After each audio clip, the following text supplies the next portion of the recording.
আজ থেকে আমি 1 মণ দুধ দিয়ে গোসল করে এই কলঙ্কিত জীবন আমি ধ্বংস করে দিলাম। আমি আজ থেকে মনে করেন যে একদম বিনা হিসেবে মনে করেন যে পবিত্র হয়ে গেলাম। দুধ দেশে গোসল করে আমি এই দায়িত্ব থেকে ঝামেলা মুক্ত।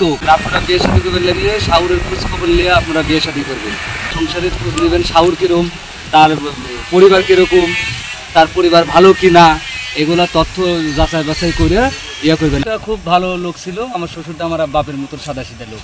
এখানে বিয়ে করে সে বহুদিন জীবনযাপন করেছে। একটা সংসারী গ্যাঞ্জাম গণ্ডগোল হওয়ার পরে একবার নয় 2বার তাক স্বামী তালাক করেছে। করার পরে আমরা আবার তাক থানাত নিয়ে যায়, প্রশাসনের মাধ্যমে নিয়ে যায়, তাকে আবার সাথে বিয়ে দিয়ে দিছি। থানার মাধ্যমে কোথাও গায়ে, প্রশাসনের সাথে কোথাও গায়ে, তাকে আবার নিয়ে দেওয়া হচ্ছে। এই বিয়ের সাথে দেওয়ার পরে আবার গ্যাঞ্জাম ফেস্তি, এখন আবার স্বামী তালাক করেছে ওই মহিলা। এখন আজ আমার ভাগ্না বলতেছে যে দুধ দিয়ে গোসল করানোর পরে আমি আর কোনোদিন বিয়ের সাথে আর করবো না। সে আমার বিয়ের জগতে তার কেউ নিয়ে যেতে পারবে না। এসএমসি ওটসালাই এলো আরো উন্নত নতুন প্যাকে, জীবন বাঁচায়, জীবনকে এগিয়ে নিয়ে যায়।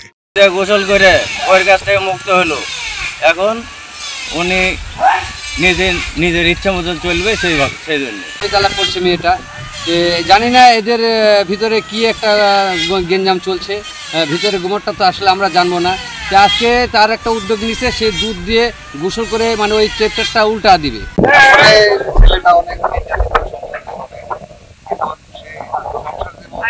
ত্যাগ করে সে আবেগে 1 মণ দুধ কিনে সে দুধ দিয়ে গোসল করে সে আমাদের কাছে বললো, যেটা আমরা যেটা জানতে পারলাম, সে সংসার জীবন থেকে মুক্তি নিল। 1 মণ দুধ দিয়ে গোসল করে সে এই কলঙ্ক মুছে ফেলল।